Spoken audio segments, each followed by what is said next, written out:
So hello guys, कैसे हो आप सब। What is Britain Wood agreement, आज का क्वेश्चन हिस्ट्री क्लास 10 का है। तो ब्रिटेन वुड एग्रीमेंट एक बहुत ही इंपॉर्टेंट टॉपिक है जो कि चैप्टर 6 या 5 में आता है और इससे क्वेश्चंस आते हैं, चाहे वो जैक बोर्ड हो, चाहे सीबीएसई बोर्ड हो, चाहे स्टेट बोर्ड हो, कोई भी बोर्ड हो, उसमें क्वेश्चन आते हैं इससे, अगर जिनका एनसीईआरटी फॉलो होता है, एनसीईआरटी बुक।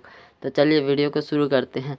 एक चीज़ आपको और सजेस्ट करूंगा कि ये पार्ट 1 है, पार्ट 2 में भी एक और इम्पोर्टेंट क्वेश्चन डिस्कस करूंगा, वहाँ ब्रिटेन वुड ट्विंस के बारे में भी है और आईएमएफ और वर्ल्ड बैंक, मतलब वो और इम्पोर्टेंट क्वेश्चन है। वहाँ G77 कंट्रीज़ के बारे में डिस्कस किया करूँगा मैं। तो चलिए उस वीडियो को भी ज़रूर देख लीजिएगा आप लोग। मैं जैसे ही अपलोड करूँगा उसके नीचे डिस्क्रिप्शन में, अभी तो नहीं होगा शायद, अगर अभी आप तुरंत देख रहे हो तो एक दिन कल ही अपलोड कर दूँगा मैं उस वीडियो को। तो चलिए फिलहाल इस वीडियो को देखते हैं। ब्रिटेन वुड एग्रीमेंट क्या था।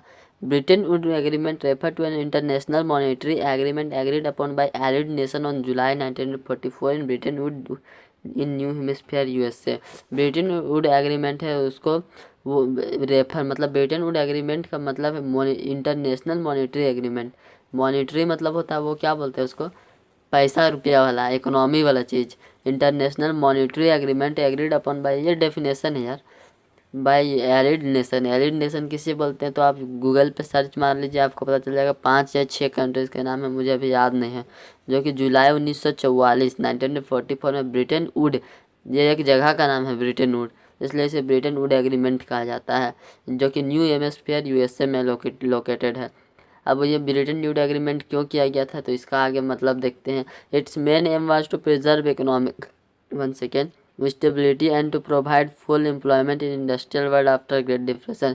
इसका मेन एम था जो बनाने के पीछे, वो था मतलब जैसे देखिए, हमारे भारत को ले लीजिए, 1944 से पहले बहुत लड़ाई झगड़े हुए, वर्ल्ड वार देखिए, आपको याद है वर्ल्ड वार कब हुआ था, 1939 टू 1945, सेकेंड वर्ल्ड वार। तब वहाँ वर्ल्ड वार में बहुत नुकसान हुआ था सभी देशों का, सभी कंट्रीज़ का, तो उसी को मतलब भरपाई करने के लिए बनाया गया था। मतलब सब कंट्रीज़ में पूरी तरह से इकोनॉमिक स्टेबिलिटी ला, जो वर्ल्ड वार की वजह से डिस्टर्ब्ड हो गया था। और फुल एम्प्लॉयमेंट, कई लोगों का एम्प्लॉयमेंट चला गया था इन industrial world after great depression. So the conference industrial world after Great Depression. So the conference established International Monetary Fund and International Bank for Reconstruction and Development, जिसको वर्ल्ड बैंक भी बोला जाता है। इसका मेन एम था मतलब economic stability लाना, जो कि अनस्टेबल हो गया था वर्ल्ड वार के बाद, और या फिर ग्रेट डिप्रेशन के बाद बोला आप। अब वर्ल्ड वार मतलब क्या हुआ, ग्रेट डिप्रेशन ही ना हुआ, और फुल एम्प्लॉयमेंट प्रोवाइड करना था इंडस्ट्रियल वर्ल्ड में ग्रेट डिप्रेशन के बाद। और इसकी अब ये ऐसे ही मतलब कुछ एग्रीमेंट कर दे तो थोड़ी ना हो जाएगा, तो उसके लिए एक चीज़ बनाया गया था जिसको हम लोग बोलते हैं आईएमएफ, इंटरनेशनल मॉनेटरी फंड और international bank for reconstruction and development. नाम से ही पता चल रहा है कि वर्ल्ड बैंक का मतलब क्या है यहाँ पे, जो कि मैंने लिख दिया है। तो चलिए आगे देखते हैं। अंडर दिस सिस्टम, अब इस सिस्टम के अंदर क्या है, अंडर दिस सिस्टम और एग्रीमेंट, बड़ा मज़ेदार topic. The national currency follow the fix exchange rate and peg to US dollar. जो मतलब डील आपका, आप देखिए जैसे आपने कुछ चीज़ बनाया, अब उसे आप अपने सिर्फ गांव में बेच रहे हो तो कम प्रॉफिट हो रहा है।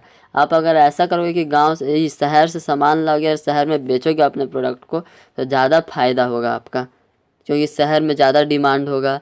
तो उसी तरह अब मतलब पहले कंट्री टू कंट्री जो चलता था, वो उसे ये चाहते थे इस सिस्टम के हिसाब से मतलब पूरे विश्व में कर दिया जाए। जो मतलब जैसे इंडिया अपना सामान सिर्फ इंडिया में बेच रहा था, तो अब इंडिया अपना सामान अमेरिका में भी बेच सकता है, कनाडा में बेच सकता है, यूएस में भी बेच सकता है।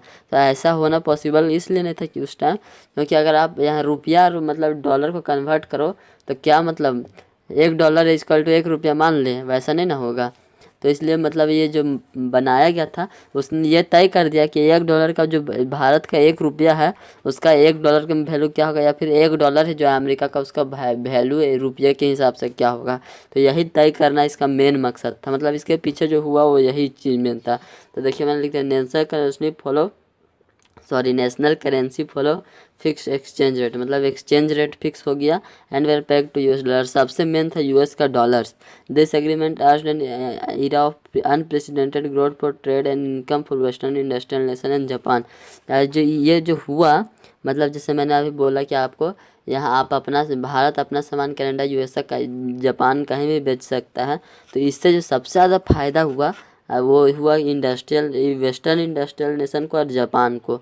तो इसी की वजह से जो ये फ़ायदा से उन सभी देश को नहीं हुआ, इंडिया को नहीं हुआ और किसी देश को नहीं हुआ, तो उसी के लिए G77 बनाया गया था। और G77 ने ही इस जो ब्रिटेन वुड एग्रीमेंट है इसे ख़त्म कर दिया मार्च 1973 तक, इस एग्रीमेंट को ख़त्म कर दिया। तो G77 क्या है, कैसे है, उसका फुल एक्सप्लेनेशन 8 मिनट का लगभग 10 मिनट का वीडियो बनाऊंगा मैं एक, और उसमें आपको बेस्ट आंसर के साथ फुल एक्सप्लेनेशन भी दूंगा, तो वो वीडियो ज़रूर देखिएगा। तो तब तक के लिए पढ़ाई करते रहिए। अपना क्वेश्चन अगर आपके पास भी है कोई तो कमेंट करिएगा, और क्या, पढ़ाई करते रहिए। All the very best, thank you. 1 2 3 come on